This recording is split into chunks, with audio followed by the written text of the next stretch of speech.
Villageois au gris.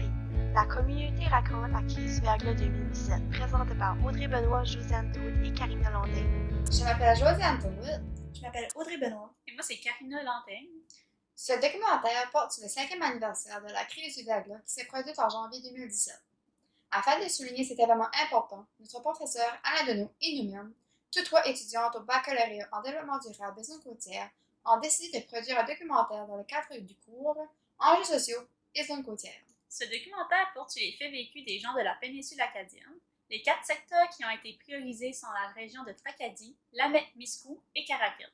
Pour réaliser ce montage, nous avons ciblé 4 types d'individus: les élus municipaux, les fonctionnaires, les intervenants ainsi que les citoyens. Bon visionnement! Qu'est-ce qu'une crise?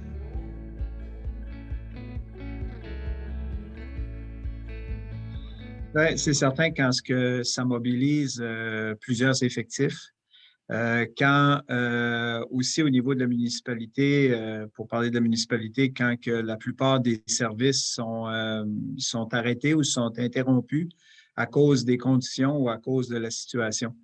C'est certain que aussi il y a un processus de mise en place de mesures d'urgence. C'est certain qu'à ce qui arrive une situation de crise, une situation vraiment particulière, il y a beaucoup de gens qui sont mobilisés. Ceux qui font partie de l'équipe de mesures d'urgence, fait que nous, on a eu un téléphone assez tôt ou un contact assez tôt. Bien, c'est certain, quand on vit une situation de crise, il y a d'intervenir durant la situation, mais il y a aussi un moment après où il y a eu une introspection, une réflexion autour de ce qui a été déployé, de la façon que ça s'est passé.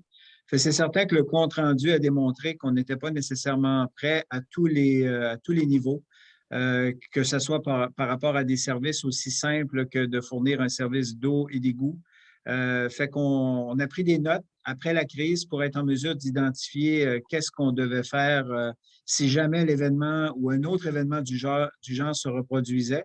Fait que plusieurs des choses qui ont été notées ont été mises en place et maintenant, s'il arrive une situation qui est l'équivalent de la crise du verglas, on sera en mesure de mieux justement intervenir parce que les lacunes qu'on avait ont été identifiées puis ont été corrigées pour éviter une situation du genre.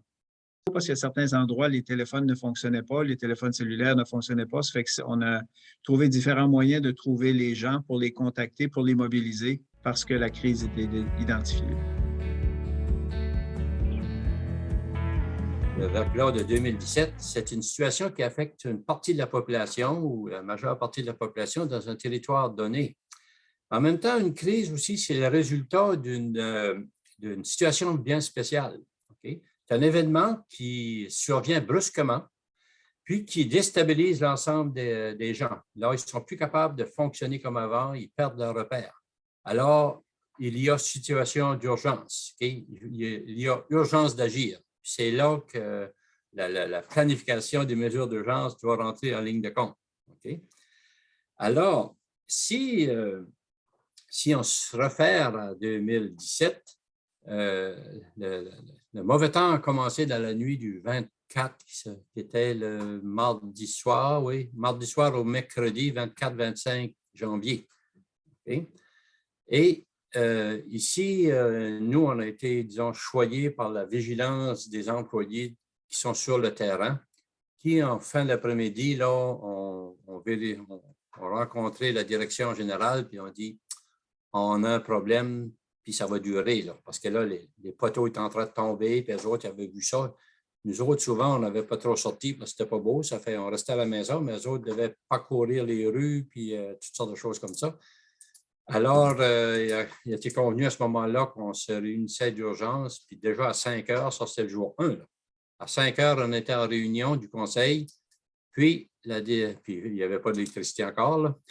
On était dans un lieu pas d'électricité, puis on a pris la décision de mettre en place le plan d'urgence. Et à ce moment-là, dans les plans, il y a toujours un directeur qui doit mener l'affaire, là. Et c'est cette personne-là qui prend complètement la charge du déroulement des activités puis du déploiement. Alors, nous, comme conseil, on devient seulement à ce moment-là un comité consultatif quasiment quand il y a besoin de revenir, mais c'est lui qui a l'autorité complète. Okay? Alors, ce n'est plus nous autres. Mais il nous consultait régulièrement, bien sûr. Ça fait tout de suite, lui a commencé à mettre ces choses en place, puis mettre l'application des mesures qui étaient prévues. Alors, réservation de génératrices industrielles, par exemple, il y avait des contacts partout, il a commandé des choses, commandé des réserves d'essence qui venaient de la région de Dieppe-Moncton. Là. Alors, il y avait des contacts, puis déjà, il y avait commencé des choses. Okay? Ça a été assez rapide d'exécution, puis ça, on le doit à la vigilance des employés. Ce qui était particulier dans cette crise-là, on a été beaucoup affecté par l'électricité, bien sûr, parce qu'on en dépend beaucoup, chauffage, éclairage, communication et tout. Autre chose, un plan d'urgence, c'est un plan qui guide un peu les interventions. Tu sais, c'est préparé par les organismes qui sont dans le domaine puis qui font un plan de travail. Puis ça permet de protéger la population, les biens, l'environnement et aussi diminuer les effets de cette situation-là. Alors, c'est là que tout s'est mis en branle. Nous, déjà, le jour 2 au matin, on s'est réunis, puis on a ciblé les endroits, les foyers de soins, entre autres.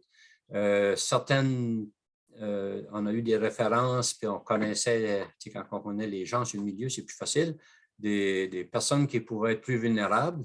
On a fait une liste de ça, puis déjà, on a pris la route comme bénévole pour aller faire des contacts, aller vérifier leur état s'il y avait besoin de choses. Alors, déjà, ça permettait de rassurer les plus vulnérables. Okay? Puis, ensuite, ça s'est poursuivi. On a commencé, c'est le jour 2, on a établi un centre de contrôle des mesures d'urgence. Alors, le responsable a fait des contacts là, des personnes clés, le chef pompier, les employés de la municipalité, ils ont affecté des tâches, vous vérifiez, vous faites ça, vous allez me chercher telle information. Il a récupéré aussi des personnes de la communauté qui ont beaucoup de contacts, un sens d'organisation. Dans rien de temps, il y avait une équipe autour de la table, 7, 8, 10. Puis, il y en a qui accueillaient les téléphones parce que les cellulaires fonctionnaient encore. Alors, il y a eu une organisation très rapide qui a été mise en place. Ça fait déjà au jour 2, il y a eu une ouverture d'un centre de réchauffement, okay, qui était le sous-sol de l'église. Dans la paroisse, avec une équipe de bénévoles nombreuses et extraordinaires, ont joué un rôle exceptionnel. Puis, il y a eu aussi même un foyer qui n'avait pas d'électricité. Dans la soirée du jour 2, tous les résidents ont été déménagés dans un autre foyer. Alors, les bénévoles, les services de camions, de vannes, tout était mis en place. Tout déménagé, ces personnes-là, dans un foyer qui, lui, avait l'électricité, une génératrice, puis nourriture, sécurité, services, chauffage, etc. Ça a été des gestes rapides qui ont sécurisé beaucoup de gens. Et il y a eu d'autres visites qui ont commencé pour les gens dans le besoin.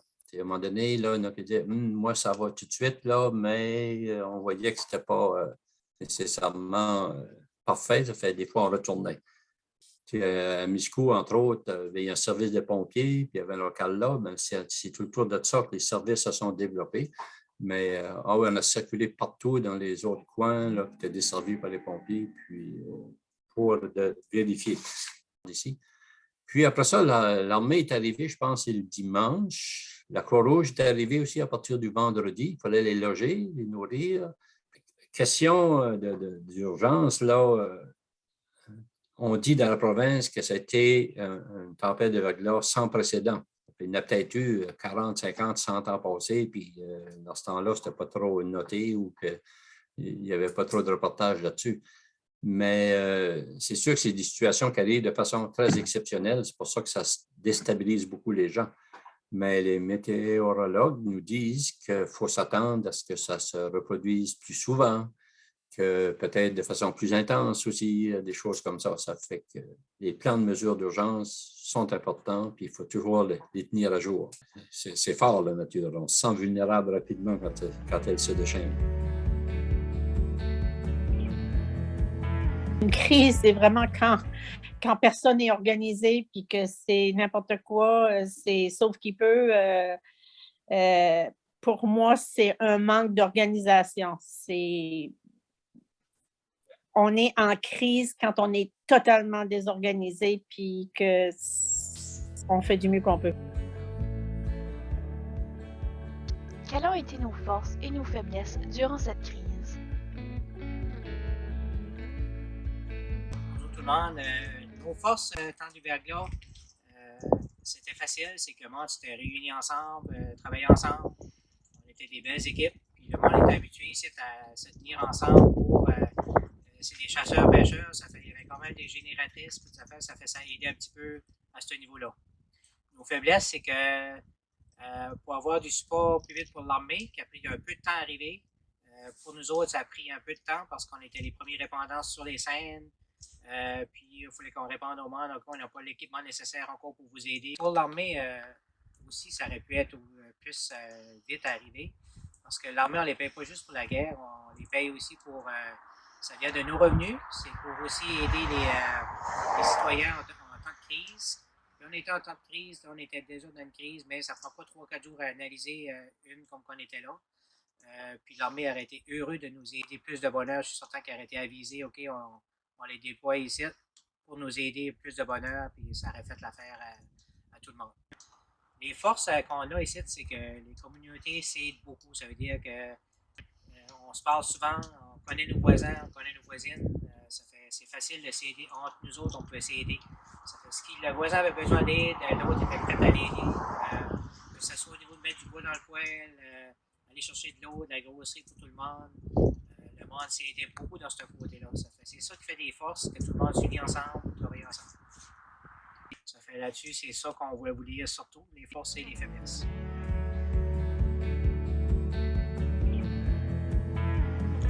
Nous autres, ce qu'on a remarqué au niveau de la force, ça a été que tous les gens ont travaillé ensemble en collaboration, que ce soit les bénévoles, les employés ou même au niveau de la province. Les commerçants aidaient beaucoup au niveau, que ce soit des denrées ou les choses comme ça. Si on parle de faiblesse, c'est plutôt le fait que c'était de l'inconnu. C'était vraiment quelque chose de nouveau, puis on devait s'adapter à fur et à mesure, puis c'est l'inconnu, sans savoir si l'électricité allait reprendre d'une journée à l'autre. Puis on se faisait des attentes, mais selon ce qu'NB Power nous donnait, des fois, c'était pas vraiment ça qui arrivait.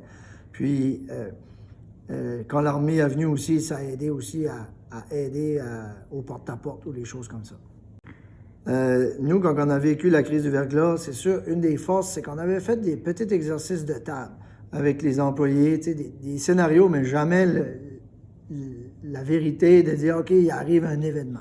Lorsqu'il y a eu la crise du verglas, on a eu la collaboration des résidents de Saint-Don parce qu'à l'époque, on n'avait pas de génératrice, puis on a dû se déplacer pour faire notre poste de centre d'opération de mesures d'urgence. Puis là, par la suite, les équipes s'ont mis en place. On avait établi des listes de noms avec les bénévoles. Par la suite, ces gens-là, lorsque l'électricité a repris au niveau de la municipalité, on a continué à garder notre centre d'opération pour l'ensemble de l'île parce que il y avait des pannes de courant presque partout. Là, les bénévoles sont occupés d'établir des listes au niveau des résidents, faire du porte-à-porte. On avait des fiches d'identification. Nos pompiers ont mis la main à la pâte. Il y a des gens, M. Steven Hughes qui avait donné un gros coup de main au début. Après ça, on a Search and Rescue de la région de Bathurst qui est venu. On a eu aussi la présence de l'armée. Fait que là, on était capable d'identifier les gens qui étaient dans le besoin. On a ouvert un centre de réchauffement, hébergement à l'église. Là, la même chose. On a mis des équipes en place. On a mis des gens qui avaient des registres. Ça fait qu'on était capable d'avoir un meilleur contrôle. Ça, c'était une force. Aussi, la distribution de nourriture qu'on a été capable de faire. Les commerçants, lorsqu'il y avait besoin des gens qui faisaient soit du porte-à-porte ou un certain travail, on avait les commerces qui remettaient des repas ou qui permettaient d'avoir accès à de la nourriture. On a eu aussi des gens qui ont prêté des génératrices. Ça fait qu'on avait une équipe au niveau du garage municipal, puis là, les gens pouvaient louer gratuitement des génératrices. On mettait l'inventaire. On avait aussi des compagnies qui nous ont fourni du bois. on a eu ça. On a eu beaucoup de personnes de l'extérieur d'autres municipalités qui apportaient des denrées. Fait qu'on faisait la distribution au niveau de la municipalité. Mais aussi, on s'assurait d'un suivi. Si exemple, on allait remplir avec l'armée une génératrice d'une maison, on s'assurait qu'il ne manquait pas d'essence après tant d'heures, et ainsi de suite. Si on parle de qu'est-ce qui a ressorti de ça, les forces, je te dirais, la résilience au niveau de la communauté, les gens ont voulu s'entraider. Ils ont continué même à la fin, lorsqu'il restait peut-être seulement, je pense que les derniers, c'était Pigeonhill et le village de Sainte-Marie-Saint-Raphaël. Ça a continué, l'entraide. Puis, au niveau des choses à considérer, ou ce qu'on peut dire les forces et faiblesses, c'est surtout le fait que c'était de l'inconnu. C'est comment t'ajuster, puis pas savoir si demain tu vas avoir l'électricité ou pas. Tandis que si ça aurait été comme un accident ou une fuite, bien souvent, tu contrôles la crise, c'est fini. Tandis que celle-là, ben, on a été comme chanceux que les températures étaient clémentes, mais en même temps, les attentes des gens n'étaient pas nécessairement pareilles avec ce que NB Power nous disait. NB Power disait « Ah, on devrait avoir l'électricité. » Fait que ce qu'on a corrigé, c'est essayer de ne pas avoir de fausses attentes pour les gens, puis de leur donner l'information qu'on recevait et non de dire des choses puis créer de l'espoir, tu sais, de ce sens-là. Puis, nous, au niveau de la municipalité, ce qu'on a fait par la suite, on avait déjà un plan au niveau de nos installations de haut égout. On s'est équipé de génératrices. Fait que présentement, s'il y aurait une crise du verglas ou une panne d'électricité majeure, on serait capable d'être autosuffisant parce qu'on a les installations en conséquence. Puis, on a un registre maintenant au niveau de la municipalité de tous les résidents. Fait que si tu me dis, OK, sur rue du Pêcheur Nord, qui habite là, telle maison, on sait le nombre de personnes, on sait même s'il y a des animaux à l'intérieur de la maison. Fait que si on a rien à intervenir pour faire déplacer des gens, exemple, s'il y aurait une inondation, on serait capable d'identifier qui habite où. Puis ça va aider grandement pour l'avenir, c'est sûr. Puis, on essaie de s'améliorer à chaque fois, ajouter des choses à notre banque de données, aussi à notre service d'urgence, pompiers et mesures d'urgence.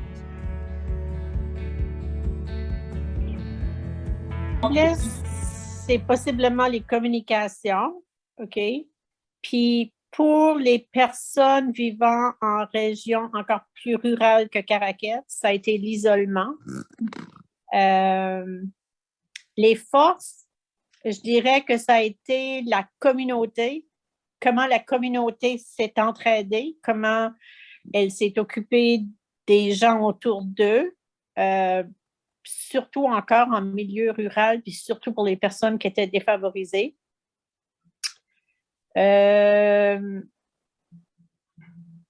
Par contre, j'essaie de voir, là, les événements font qu'il y a eu beaucoup de choses négatives parce que par le temps qu'on a eu l'électricité de nouveau, par le temps que les routes ont été dégagées, il y a des endroits, tu sais, qu'on ne pouvait même pas circuler. À Caraquet, on avait une voie alternative, là, on pouvait aller dans les rues à l'extérieur. Mais c'était dangereux, tu sais, c'était dangereux. Puis, pas avoir d'électricité, bien, ça veut dire qu'on ne peut pas toujours charger nos téléphones. Ça fait que là, tu sais, même si on a des piles, c'est pas suffisant pour des périodes prolongées comme on a eu ce fois-là. Là.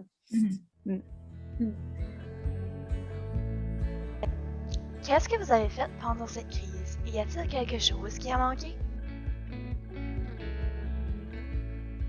Mon nom, c'est Janine Douet. Je suis infirmière à l'Extrême Rural à Tracadie. Ça fait 30 ans que je fais ce métier-là. Quand la crise du verglas a commencé, c'est sûr qu'à l'Extrême Rural, c'était compliqué parce qu'il n'y avait pas de ligne terrestre qui fonctionnait. Ça fait qu'on ne pouvait pas rejoindre les patients pour savoir s'ils étaient dans le besoin ou pas. Ça fait qu'on était obligé de tout passer les maisons. Chacun, comme moi, dans ce temps-là, j'avais le territoire de Paul-la-France. Puis j'avais à peu près 35 à 40 patients. Ça fait qu'on a tout passé les maisons, une par une, cogné aux portes. Souvent, il fallait rester notre voiture beaucoup plus loin pour passer par-dessus les fils électriques. Puis la plupart des maisons qu'on cognait, les patients n'étaient pas là. On ne savait pas où les patients étaient. Souvent, on a su peut-être une semaine après, là, c'était la famille, soit à Saint-Jean ou à Fredericton qui avait venu les chercher parce qu'il n'y avait pas de chauffage à la maison. Moi, après ça, un coup qu'on a eu passé tout le monde, ça, on a fait ça jusqu'à bien tard le soir. On se promenait avec des lumières dans le front. On cognait aux maisons bien tard pour essayer de trouver notre monde. Puis, quand on arrivait au bureau, on travaillait tout avec des mitaines. On faisait nos notes dans les dossiers avec toutes les mitaines parce qu'il n'y avait pas de chauffage, nous autres non plus, au bureau. On a eu une problématique aussi avec les chars extramurales. Dans ce temps-là, on n'avait pas de loi qui nous disait, ou de règlement qui disait qu'il fallait toujours garder la teigne à gaz en haut de la moitié. Ça fait qu'on s'est aperçu que le 3/4 des voitures étaient en bas de la moitié, manquait de gaz, là. Puis les teignes à gaz n'étaient pas disponibles. Ça fait là, nous autres, c'était comme notre moyen de transport pour le travail.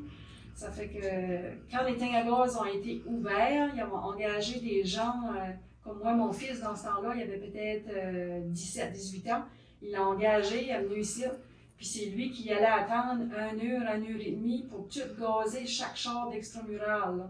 Puis depuis ce temps-là, on garde les chars, la teigne à gaz en haut de la moitié.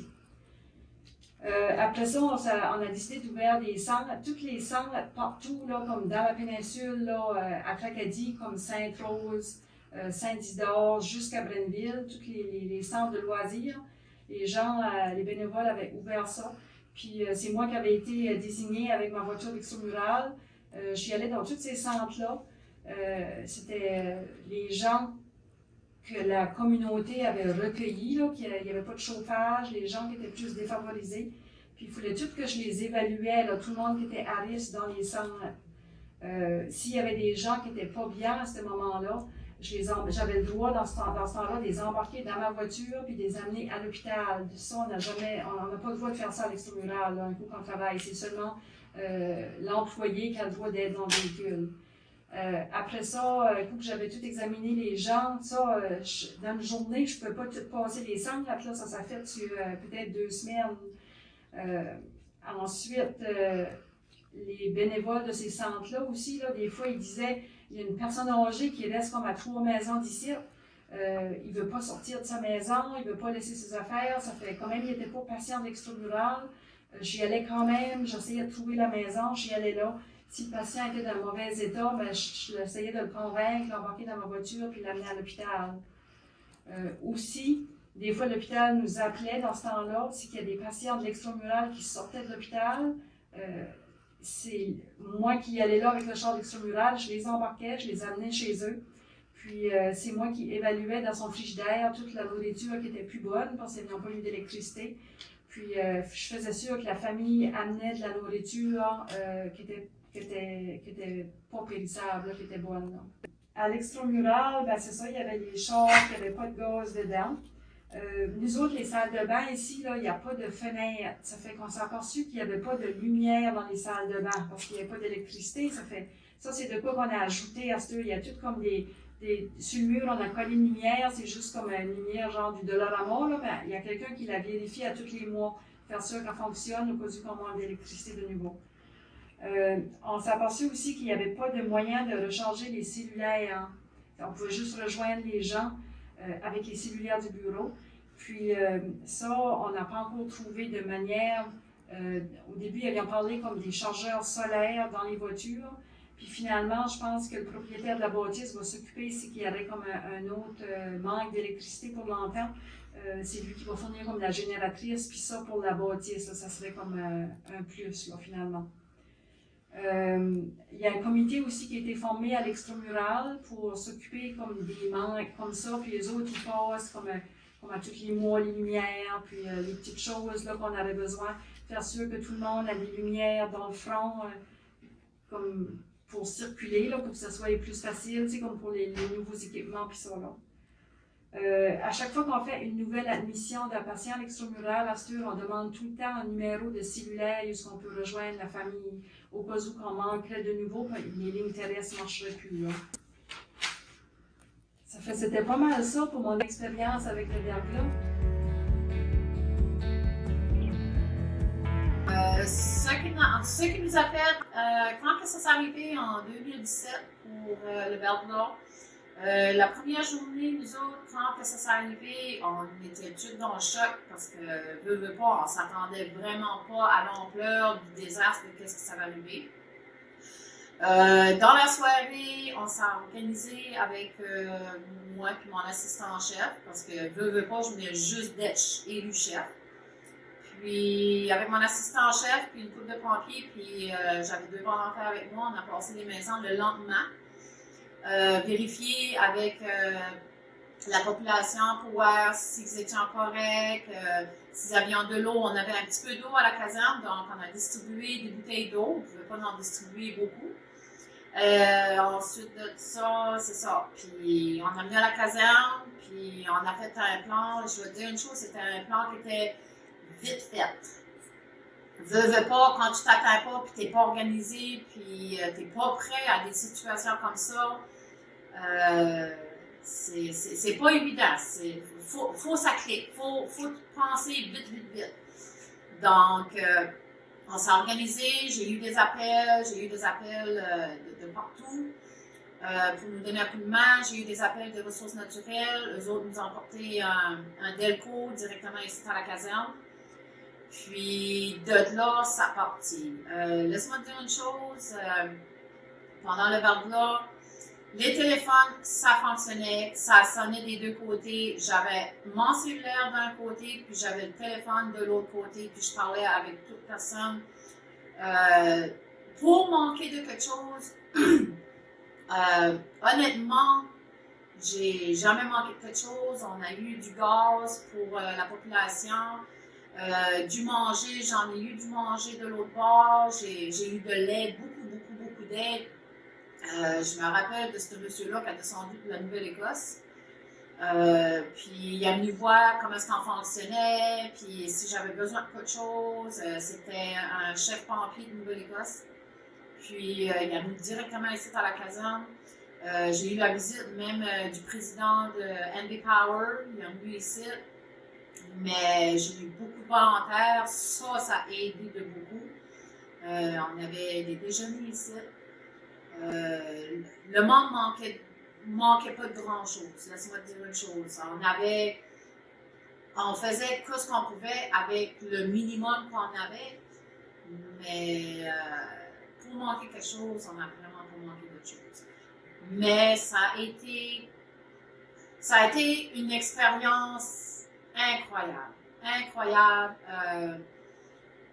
Je vais te dire une chose, à chaque fois qu'il y en a du Verglas, on est prêt. Malgré qu'on dit qu'on est prêt, on n'est jamais prêt. On n'est jamais prêt. Mais au moins, avec l'expérience qu'on a eue avec le Verglas de 2017, on a appris beaucoup de choses. On s'est organisé. Puis, ça nous a tous rapprochés, nous autres ici dans la caserne. Puis, en plus de ça, ça nous a rapprochés avec le monde. Parce que même des semaines après le Verglas, le monde nous voit, puis ça nous remerciait, ça nous apportait des cadeaux, des cartes, pour nous remercier de quoi ce qu'on avait fait. On n'est pas des super-héros. On a fait qu'est-ce qu'on a pu avec quoi ce qu'on avait. Mais dans le désastre qu'on était, ça s'est tellement bien déroulé. Tout le monde faisait leur part. Autant les pompiers, autant les femmes des pompiers. Eux autres ont nous donné un coup de main. On a eu des volontaires.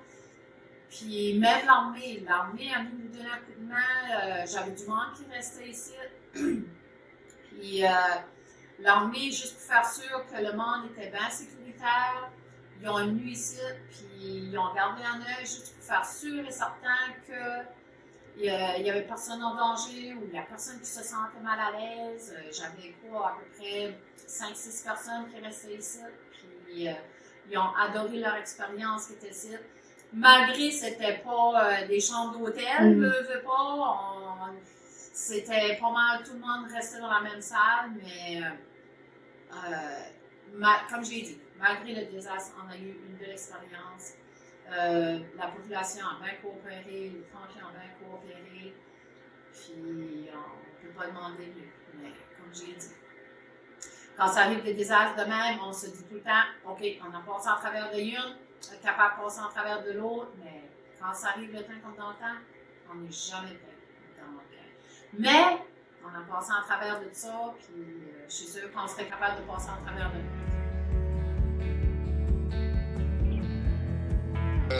Moi, premièrement, je fais partie de la brigade d'incendie de Caraquet. Puis en étant pompier, on était quasiment dans les premiers qui ont été téléphonés. Puis le verglas, c'est ça, là, ça a été des lignes électriques dans le chemin. Ça fait que les premières choses qu'on a faites, moi, en étant capitaine, c'était de dépêcher mes gars et faire des équipes, du sens qu'on a eu pas rien qu'un appel, c'était une après l'autre. Ça fait que ma job à moi était de disperser mes troupes, comme on dit, en petits groupes, pour aller faire sûr que personne s'électrocute, que tout le monde est en sécurité. Fait que ça a été ça principalement ma job. C'est sûr que la première journée, c'était ça. Après, au fur et à mesure que ça... Je veux pas dire que ça empirait, mais que, comme on dit, on connaît tout comment longtemps ça durait. Là, on a fait d'autres sortes d'équipes qui étaient un peu comme... Pas de la recherche, mais on a plus fait comme passer les maisons pour la ville de Caraquet, pour aller voir si les gens étaient en sécurité, si les gens étaient comme faire sûr qu'ils mettaient pas du propane à l'intérieur, parce qu'il y a des endroits qui se sont asphyxiés. Fallait surveiller ça. Mais je te dirais, dans ma réponse que je pourrais te donner, ce que j'ai fait et le manque qu'on a eu et le problème qu'on a fait face à, c'est que quand tu as des brigades de pompiers volontaires, ils sont pas obligés de venir, tu comprends? Ouais. Ça fait que mes pompiers ont venu, mais après la deuxième puis troisième journée, que tu marches avec un habit de pompier puis des bottes, devine quoi? Là, c'est les ampoules, fait qu'on s'est aperçu que c'était la relève qui nous manquait pour faire ce genre de recherche-là, parce que les pompiers, on est là pour éteindre des feux, on n'est pas là nécessairement pour passer les maisons de 4200 habitants. Ça fait que là, je te dirais que si je te dirais aujourd'hui, est-ce qu'il y a eu un manque, c'est plutôt est-ce qu'on a vraiment les ressources nécessaires pour faire face à une pareille situation de nouveau. C'est plutôt le manque de ressources qui serait le problème. Moi, de mon point de vue, c'est ce qui a manqué. Les ressources, puis aussi à cause qu'on avait les DSL tout près de Caraquet et on avait la ville, on a le propre règlement, puis c'est nous qui prenons soin de notre ville. On a eu un petit peu de problème de communication aussi avec les DSL, pour savoir qui s'occupe de vos personnes, de vos maisons, qui passe les maisons, parce que nous, on n'avait pas l'effectif pour le faire. Ça a pris du temps. Ça, je te dirais qu'aujourd'hui, je n'étais pas chef dans le temps. Aujourd'hui, ça arriverait de nouveau. Il y a quelqu'un qui grouillerait plus, là. OK. Amenez-moi du monde, là, puis ça presse, là, tu sais, là. OK. Mais c'est ça. C'était pas... on est plus prêt. Aujourd'hui, il arriverait la même chose aujourd'hui. Exemple, j'ai une grosse génératrice au poste de pompier. On n'a pas manqué d'électricité au moment à Caraquet, le centre-ville, où est mon poste de pompier, heureusement, donc je n'étais pas trop mal pris.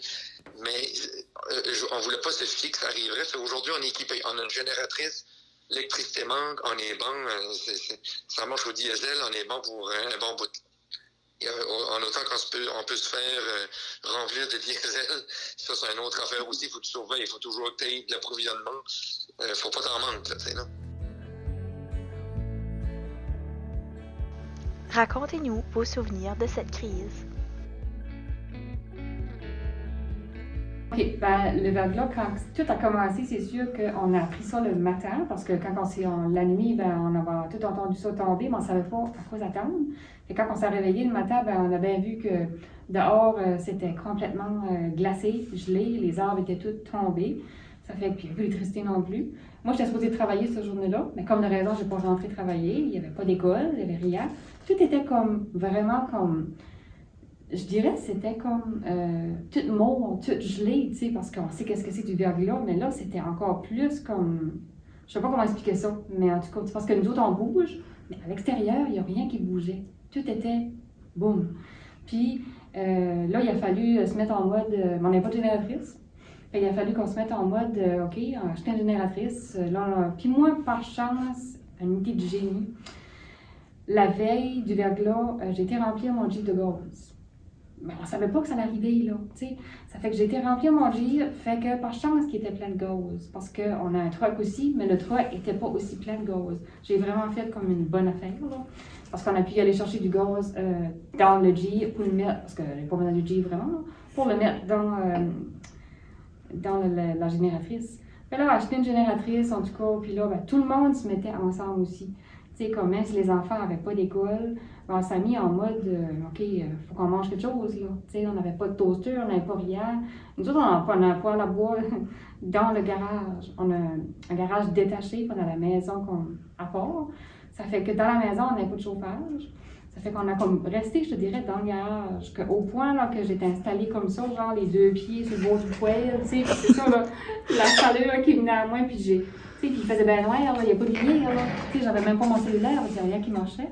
Fait que la chaleur était là, mon cher, puis j'ai resté quasiment comme...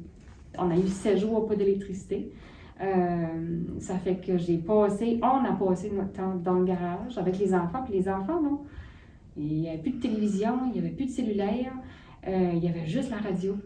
Ça fait qu'ils se sont trouvés des jeux. Moi, j'ai une fille qui va avoir... Ben, ma fille, elle avait quoi? Ça fait 3 ans. Ma fille avait 16 ans. Puis mon garçon avait quand même 9 ans. Ça fait que veut pas, tout ce qui est électronique, ben, ça fait partie de la vie d'un jeune. Mais là, il n'y avait plus rien. Ma fille a trouvé ça un petit peu plus difficile. Mais là, ça a été question de s'adapter parce que là, j'ai cru à un moment donné que, tu sais, elle allait vraiment comme elle allait pas bien. Mais finalement, elle s'est quand même retrouvée dans ça.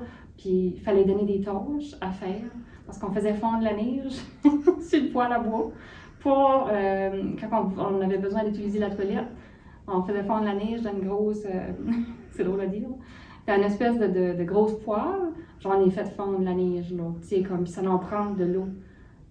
Fondue pour faire flusher la toilette. J'en ai assez fait fondre, là, tu comprends pas, là, énormément. C'était ça qui était ma job, tu sais, parce que finalement, moi, j'ai travaillé. Mon conjoint était à la maison, puis les enfants n'étaient pas à l'école. Moi, j'ai continué à travailler, comme la journée d'après. Le soir, quand j'arrivais, ben, c'était faire fondre l'eau, faire fondre la neige. J'allais chercher de la neige. Mais tu sais, ça prend beaucoup, beaucoup de neige, là. Ça fait que... c'est ça, les enfants ont trouvé des jeux, je te dirais, vraiment imaginaires. Ils ont fait des choses. On a découvert comme un autre vie, plus le fun, je te dirais, sans électronique, sans rien. Tu sais, au moins, on se parlait, là, tu sais. On n'avait pas tout le temps les faces sur les écrans. Puis c'est ça, on s'est organisé, on a mangé comme jamais. Tu sais, on n'a pas de danger quand on a manqué de nourriture. On faisait tout ça sur le poêle à bois. Fait des ribs, super bonnes ribs là, sur le poêle à bois. Des patates, spaghetti, on a sorti les vieux chaudrons, on a mis ça sur le poêle. On s'est vraiment comme organisé, puis on s'est pas découragé, là, tu sais, on a comme vraiment été en mode comme survie, un petit peu. Puis moi, je suis quelqu'un qui prend beaucoup, beaucoup de photos. Ça fait que dans le verglas, c'est sûr que j'ai posé énormément. Du moment que je finissais de travailler, j'avais fini ma petite job de faire fondre l'eau, faire le souper, faire fondre la neige. J'allais derrière chez nous, puis il y a plein de bouleaux. Les bouleaux étaient comme j'ai pris, je sais pas combien de photos, là, je veux dire, j'ai énormément de photos. Puis qu'est-ce qui se passait aussi au niveau du travail? Qu'est-ce qui a été comique pour moi, c'est que j'ai été 7 jours à travailler avec une casquette sur la tête parce que je me peignais pas, c'était bien trop compliqué. Tu sais, je ne peux pas me laver les cheveux, ça fait que je me mettais une casquette sur la tête.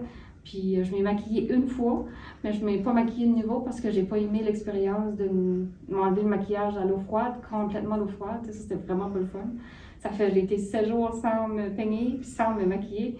Mais c'est correct, on a passé au travers. Le service que moi, je pense qui était vraiment pas évident, c'était pour avoir du gaz puis avoir de l'eau. Tu sais, je sais que ça a été un petit peu compliqué. Il y avait beaucoup de monde qui attendait pour le gaz. C'était comme presque fou, tu sais, le monde passait quasiment un devant l'autre. C'était ça, parce que je pense qu'à Saint-Isidore, il me semble qu'il y avait un gros camion-citerne qui avait été comme donné du gaz. Le gaz était très, très rare, là. Tu sais, puis je pense que c'était notre crainte un petit peu de... Tu sais, parce que c'est essentiel, là. On avait besoin de ça, là. Le gaz, il faut se réchauffer, puis tu sais, on avait besoin d'eau, c'était important aussi. Mais on dirait que c'est quasiment comme pendant la COVID, tu sais, le papier de toilette, le monde a paniqué. On dirait l'eau puis le gaz, le monde paniquait un petit peu. Puis j'ai senti ça un petit peu.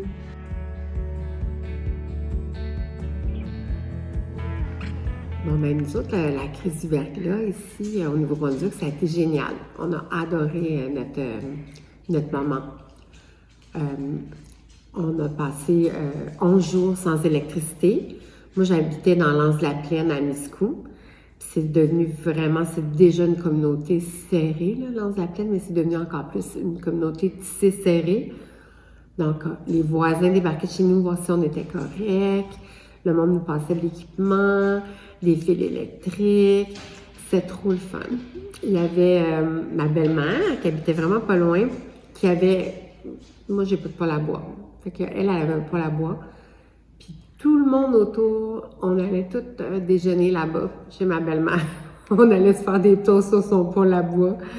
C'était trop le fun. Fait qu'on mangeait chaud chez ma belle-mère, mais sur le poêle à bois, tu sais. Donc, ça, c'était plaisant. Sinon, il y a les pompiers qui sont débarqués, ils sont venus nous aider. Les pompiers de Miscou, ils ont été vraiment proactifs. Ils sont venus voir si on avait de l'eau, débarquer les bouteilles d'eau, débarquer plein de choses pour nous aider. Puis plus tard, ben, on a reçu l'armée. Fait que ça, c'était vraiment impressionnant, là. Quand l'armée est arrivée dans la maison, c'était vraiment quelque chose, là. Tu sais, eux, ils ont aidé parce qu'il y avait comme une odeur, tu sais, une petite odeur de... comme qu'il fallait débarrasser. À un moment donné, quand les chaufferettes marchent à journée longue, là, l'armée est arrivée, puis eux, ils ont chauffé la maison comme il faut avec des gros tuyaux géants. C'était super. Quoi dire d'autre? On a fait énormément la file pour avoir du gaz. Tout le monde, on faisait la file. Au début, le premier garage qui était ouvert, je pense que moi j'ai trouvé, c'était à Caraquette. Fait que c'était vraiment long. On allait là, puis on faisait la file pendant 1 heure ou 2 pour que ça soit notre tour d'avoir du gaz. Là, on arrivait à la pompe, là, le gars disait « Ah, il n'y a plus de gaz, il va falloir que vous reveniez demain. » Fait que là, ça arrivé, je sais pas combien de fois comme ça. Sinon, au début, tout se passait en argent comptant, parce qu'il n'y avait pas de guichet automatique. C'était quelque chose, là. On n'avait pas tant de réserve d'argent comptant. On a réalisé que ça prend un petit peu d'argent comptant pour fonctionner quand il n'y a plus d'électricité, il n'y a plus rien. Le réseau cellulaire était vraiment poche. Il n'y avait pas... on avait vraiment de la difficulté à communiquer. Donc, il n'y avait plus de communication. À un moment donné, en plus de ça, nous, on avait le téléphone avec Bell Alliance.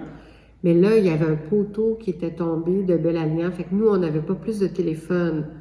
Donc, plus de communication, pas trop de gaz. Fait qu'on prenait des marches. Tout le monde prenait des marches. On allait se promener d'une place à l'autre. Dès qu'on avait un peu de gaz, on ménageait le gaz pour pas refaire la file à pu finir.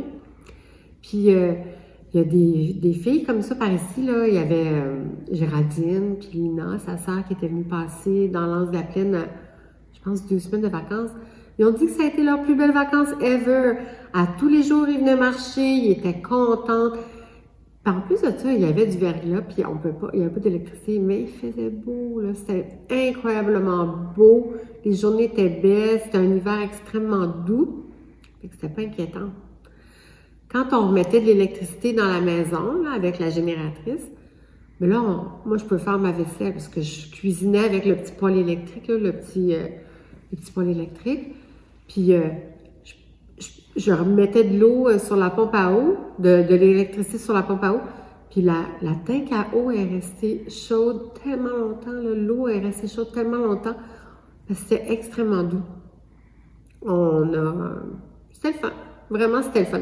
Après 10-12 jours, il y a des gens qui étaient plus démunis, c'est sûr. Comme moi, j'étais chanceuse. Moi, ma soeur puis moi, on a toujours dit qu'on pouvait tenir un siège parce qu'on mange jamais de bouffe.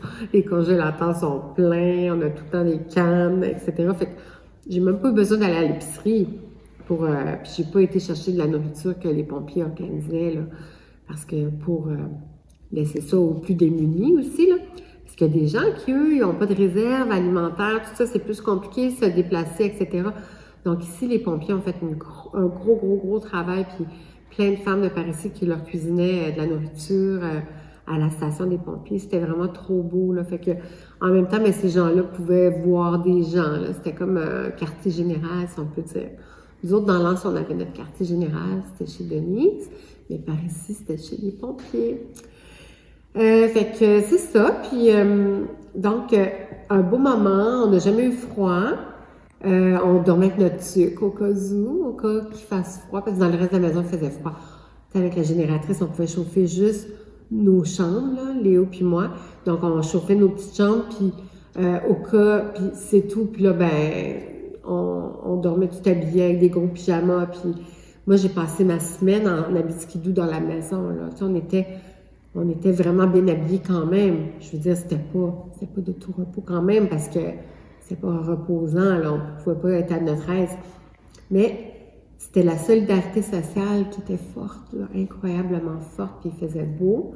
Donc, ça nous a tous soudés, là. Tous les voisins venaient nous voir, se jaser. Moi, j'allais voir les voisins, on allait voir si tout le monde était correct. On partageait énormément. Donc, on a aimé ça. Je pense que Léo aussi a eu un bon souvenir de la crise du verglas. Le chien était avec nous autres. Fait que lui, il était correct, il était content. C'est ça. Nous, on avait l'escale des jeunes comme centre d'urgence. C'est Mme Anne-Marie Jourdain qui s'occupait de gérer tout ça, là, avec la Croix-Rouge. On avait des déjeuners, des dîners et des soupers. Il y a des gens qui venaient manger déjeuner, dîner, souper. Donc, il y avait des bénévoles pour tout ça, là. Puis, il y avait aussi, il y a des douches à l'école. Donc, il y a des gens qui venaient pour des douches. Et on avait installé dans certaines classes des endroits pour coucher aussi, parce qu'il y a des gens, je sais qu'il y a des gens d'Inkerman, donc eux ont été obligés de venir. Puis, ils ont couché quelques jours là, à l'école. Puis, c'est ça. Il y a des gens qui ont été... nous, ici chez nous, on a été 9 jours sans électricité. Ça fait qu'on s'occupait comme qu'on pouvait. Là, on avait un petit poêle à propane, on s'en servait de ça. On chauffait le foyer au propane. La nourriture arrivait, ben, c'était une cafétéria qui était déjà existante. Donc, elle avait été ouverte. Puis, ben, le manger avait été commandé. Là, puis c'est la Croix-Rouge. Ceci concluait notre documentaire portant sur la crise du verglas de 2017. Merci de vous être déplacés afin de rendre cette soirée mémorable. D'ailleurs, un énorme merci à Michel qui nous a accueillis à bras ouverts pour réaliser cet événement à la vieille école. Sans oublier tous nos participants qui ont fait de ce documentaire réalisable et unique. Sans eux, cela n'aurait pu être possible. Comme vous aurez pu constater lors du visionnement, la péninsule acadienne peut être une petite place de commérage, mais lorsque des événements importants comme celui-ci arrivent, on remarque vite que nous sommes très soudés les uns envers les autres.